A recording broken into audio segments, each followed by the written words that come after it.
Hi, it's Lynne Golodner, and welcome to the Make Meaning podcast.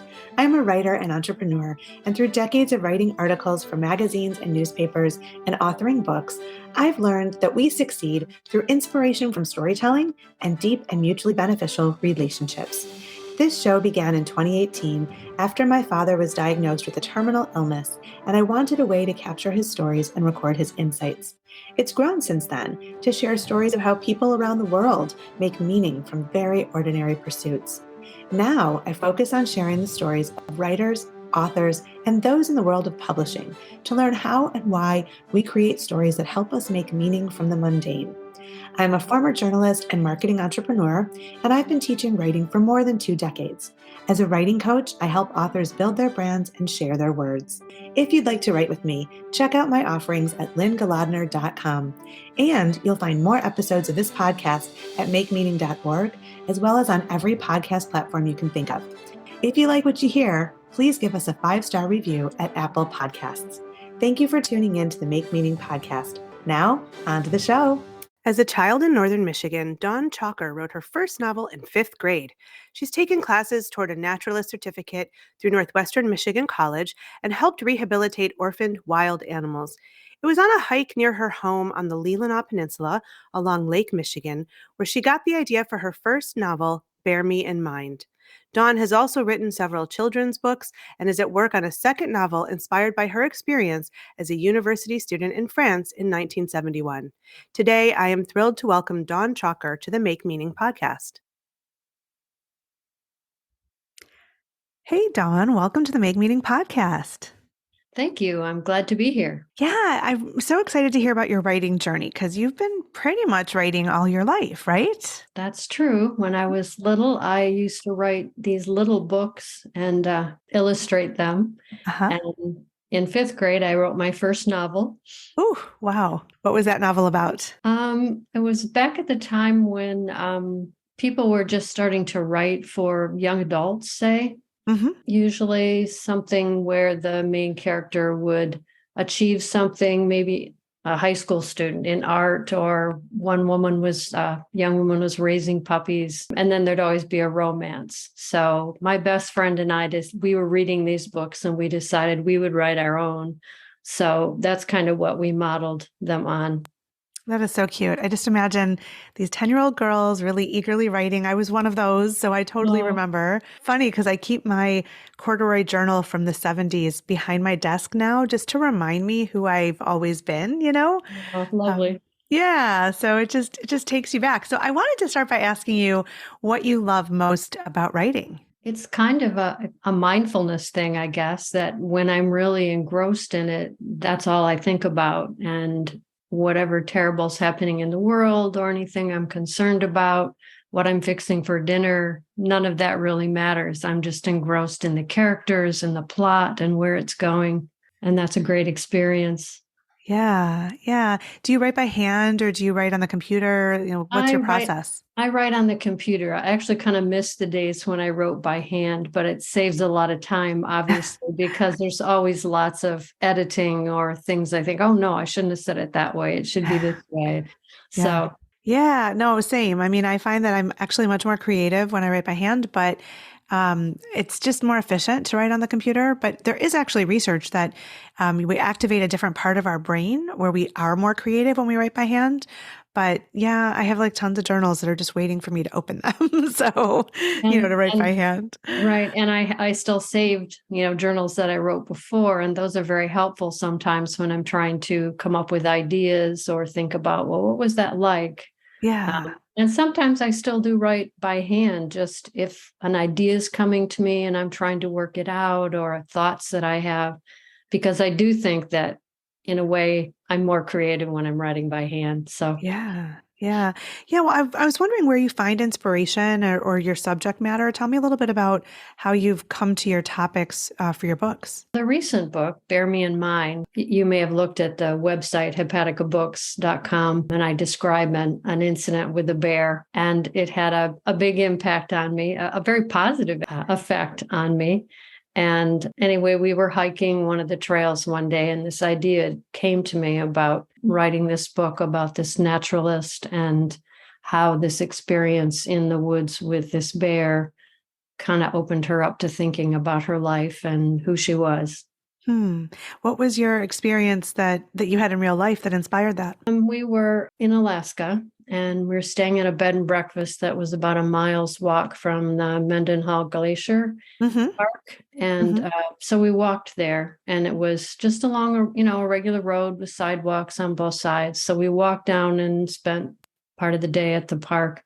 And then as we were walking back, about 10 feet in front of us, just by the side of the sidewalk, I saw a bear. And I thought to myself, why would somebody put a statue of a bear by the side of the sidewalk? And as I looked at it, he turned his head and looked right at me. Oh, wow. And I grabbed my husband and I just said quietly, "There's a bear there." So we did the wrong thing, actually. We turned around and started walking in the other direction. And then we stopped and turned around just to see, is he following us? What's happening? And he Uh-huh. was just standing in the middle of the road watching us for a Ah, few minutes. And then he uh-huh. just ambled off across the road and went on his way. But that experience of, to me, what was this eye contact with the bear Uh-huh. just seemed so just Yeah. calm and peaceful, of just sort of looking at me like, "Oh, hi, what are you doing here?" So Yeah. anyway. Many writing coaches talk about writing what you know. Even when we write fiction, it usually comes from something that either we're familiar with or we can research and then have the information.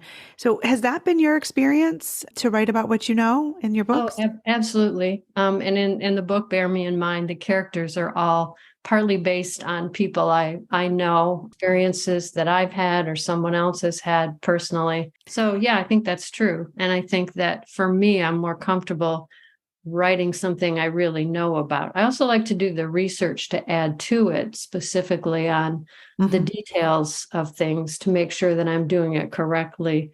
Mm-hmm. So there's lots of information in the book about wildflowers. Mm-hmm. And I made sure that the wildflowers that I was citing at that point in time in that location would Mm-hmm. actually be correct. So I love Mm-hmm. doing that research to add to what I know. Yeah, so I'm curious about basing characters on people you know. So, like, did they know that this was the inspiration, or did you have the experience of people coming to you and saying, "Is that me?" Like, I'm curious about that. Mostly not, because I make the characters enough different. Hmm. Actually, a lot of times they're sort of amalgamations of people. Yeah, So they're yeah. not so strictly the person that you could tell. But my daughter did say, "You based Candace partly on me, didn't you?" But she was flattered, I think, because Oh, Candace is an artist and interested in art, and my daughter is too. So I mm, think she was pleased about that. And then yeah. Ryan, one of the other characters, is writing his PhD, and Uh-huh. well, we've had a number of friends because we lived in Ann Arbor for a while, Hmm. um, who were writing their PhDs. And Hmm. one of them, I think, again, he kind of was that about me, but he was flattered that he was, that something about him was in the book. Yeah. Well, I did read it. Of course, I enjoyed it. And so I want to hear about the whole process of Bear Me in Mind. So I don't know if you could start from, just how you began and then like the whole journey all the way to publication. If you could take me through that. Okay, I'll try.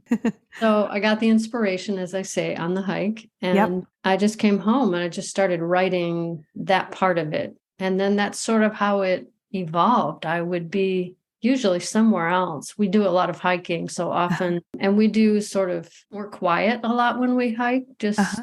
not chatting all the time, but looking Sure. around us, checking out how the trees changed, what kind of flowers do we see.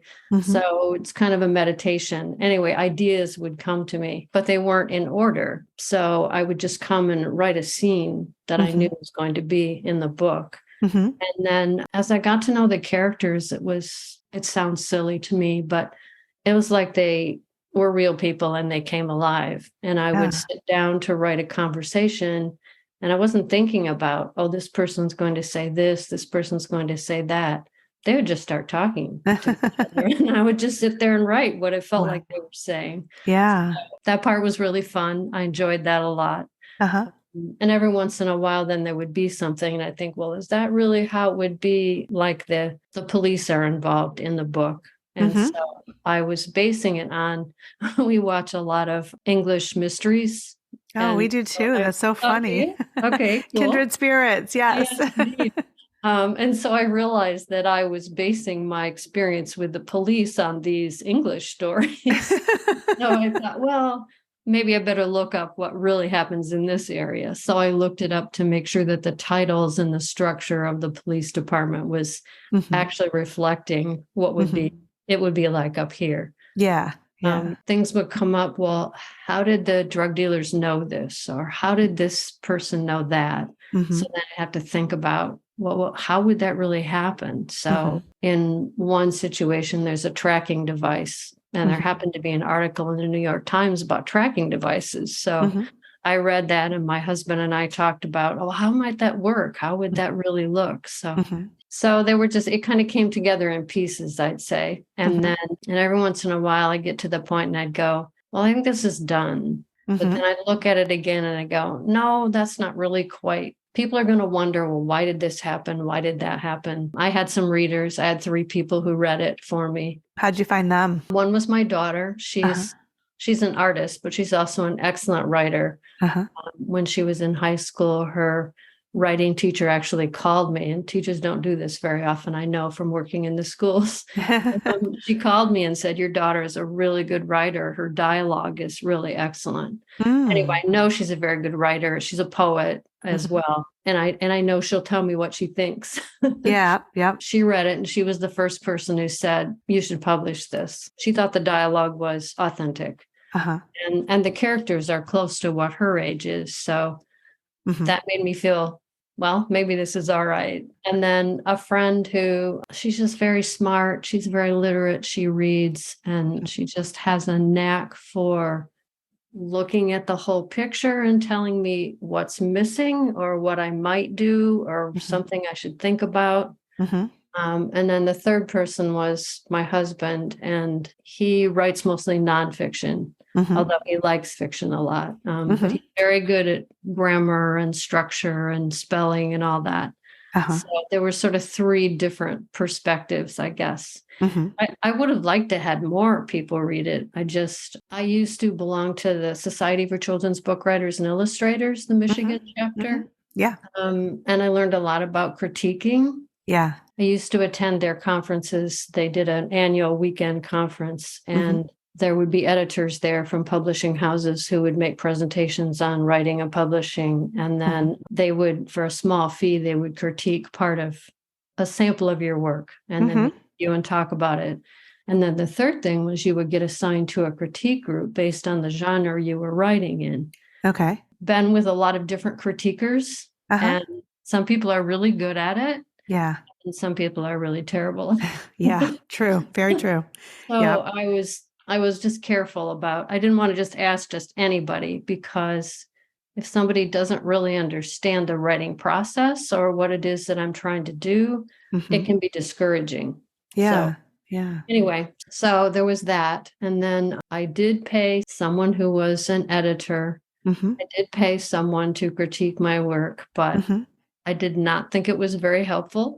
Okay. All right. It did not look at what I was trying to do. And one of the things I learned in SCBWI, one of their very strict rules is the first thing is that you respect the writer and what the writer is writing. It's not your writing. It's not your job to tell them what they should do or what their book should be, that you look at it from the point of view of what is this person who's writing trying to achieve and what might they do to make it better. Sure. Anyway, I did not find that helpful, so I dismissed that. Okay. And then I didn't feel like I had the time to try to find an agent and go, get a regular publisher. Okay. So I was looking at the options for publishing. So I checked out one place, and I could pay them thousands of dollars.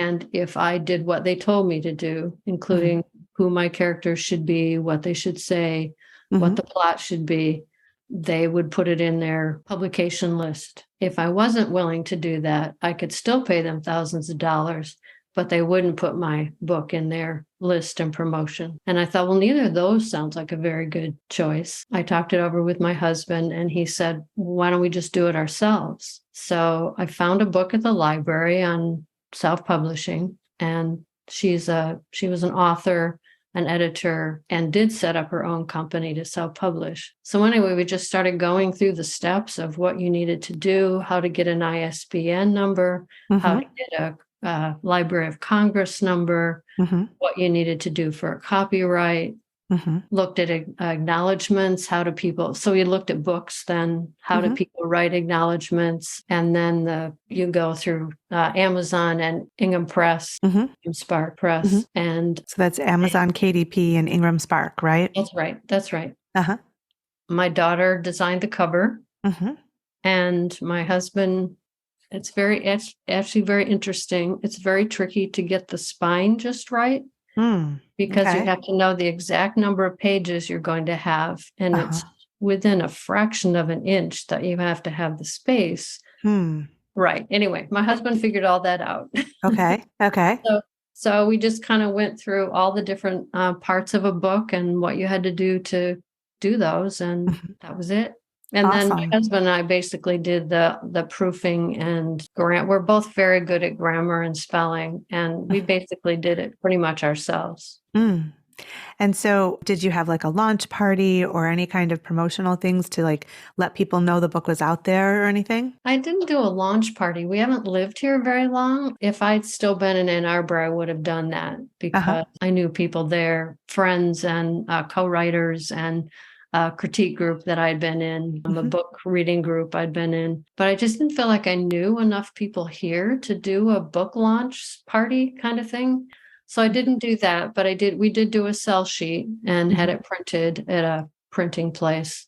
I sent it out to all the area bookstores, the nature conservancies, the Grass River Conservancy. I was working on my naturalist certificate through NMC. Yeah.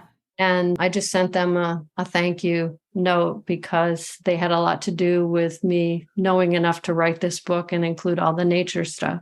And sent them a copy of the sell sheet. That's then how they ended up referring to me and my book on their website about the naturalist program. That's pretty cool. That's pretty great. It was cool. I know. I was very excited. And they let me put on the website, the Hepatica Books website, that they recommend the book, which was very exciting to me because I didn't know anybody who had published a book that I felt that I knew well enough to ask them to promote it or to say, that they recommended it. So that was kind of something that was missing, I felt. But I have a lot of respect for the naturalist program because I just think it's awesome to teach people about all the different aspects of nature and helping people to take care of it and appreciate it and enjoy it. Yeah. So what were your goals for the book? Do you have like a vision of, what you want the impact to be or the reach or anything like that? I want as many people as possible to read it. I'm not expecting to make a lot of money on it because I don't get that much for each book. And obviously by self-publishing, I don't have a known publisher who's promoting it for me. So I'm kind of doing all that myself. Well, if it makes you feel any better, most of my friends who are published with bigger presses, they still have to do a lot of the marketing themselves. That's just the way it is these days. So, most authors are doing a lot of their own promotion. Right. And that's what, at the workshop where you and I met, that's what the woman there said too, that a lot of authors are kind of disappointed by what they think is going to happen. And then they find out they really have to do a lot. Yeah. So I'm still working on that. I sent out sell sheets to family and friends all over the country. I tracked down the people who were in my original critique writers group, one of who is in Germany. And I found her. She had the same email. I was very excited. So anyway, I know people around the country are reading it. So I'm continuing to try to think of ways to promote it. And I donated a book to the library in Traverse City. So that people would see it that way. So nice. Yeah, it's a long road, and it just depends. Like, I teach a lot of writing classes, and I I have a mastermind for author brand and marketing development. And so to really empower authors to understand their brand and develop a marketing plan. And it's the kind of thing, just like any business, really, like, what are your goals? Like, what do you want to do with it? And so we talk about, how authors can get out there and give talks and, talk about the book and whatever to put more books in people's hands. I wonder, do you have a goal of writing more books, or, what do you think is next for you? I'm actually working on two things. Mm-hmm. One is a collection of kids' stories that I actually started a while ago. Right now it's called Family Vacations, but that's not what the title of the book will be when I get done. They're all based on family vacations that I've actually had, but I've turned them into different genres. Okay. So there's a ghost story, there's a mystery in France, there's a kayaking adventure, there's a backpacking adventure, there's a humorous story. I wrote a story based on my mother's vacation when she was 7 in the 1920s. So I got all the real information from her of what that was like and what people wore and what people ate and all that. So there's that collection of stories I'm working on now, and I'm having people read it and give me feedback. Awesome. That's great. Yeah. And then the second book is I came across my journals when I was a junior in college. I spent a semester in France and I kept a journal of that experience. And I'm trying to write a book that combines that experience with a modern day story. Why not base it in the time that you were there? Well, part of the story is based on that. It's like two different stories sort of at the same time. Okay. I've read a lot of books like that. I read a lot of historical fiction. I'm rereading one right now, but so there's the current story, modern day story, and then there's the journal that the person is reading about what happened in France during the Second World War. Okay. So it's that kind of thing. Cool. Dual timeline. That's amazing. So along the way in your writing career, have there been people who've helped you, like mentors who've, guided your writing process or craft, or friends who published before you and could offer advice, or even groups that sort of provided a writer community for you? Well, SCBWI was really a great experience. I met a lot of people at the conferences that I went to and made some really good friends there. And we kept in touch over the years. And then we would be in critique groups with different people at the conference. So I got advice from people from all over the state who were at the conference. I went to one weekend workshop on novel writing with a writer who worked with us for the whole weekend, had a critique group in Ann Arbor, and we met regularly and read our writing and offered suggestions to each other. Had a lot of friends who were writers, I guess, and we worked together. Nice. So, as our conversation comes to a close, I wonder what advice you might offer to aspiring writers who might be listening to this episode. Well, I think it's important to write something that matters to you. I can see why you might try to write something that's sort of a current theme of what people are writing or what people are interested in reading. That changes over time. I read a lot and I keep track of trends of what's been going on and have watched that over the years. So I can see why you might try to write something that was in the current trend to try to get published. But ultimately, I think you should write what really means something to you, something that you really want, a story you want to share with other people. I think it's important to find other writers who are willing to read your stuff and give you good suggestions about what you can do to make it better or things to think about without trying to boss you around and tell you what you should write or what you should do. Awesome. Well, Dawn Chalker, thank you so much for being on the Make Meaning podcast. Thank you for inviting me. It was a pleasure meeting you and talking to you today. Thanks for listening to the Make Meaning podcast with Lynne Golodner. You can find us wherever you listen to your favorite podcasts. If you like what you've heard, subscribe and share this episode with the meaningful people in your world. And please leave us a 5-star review on your favorite podcast platform. You can learn more at makemeaning.org or lynnegolodner.com.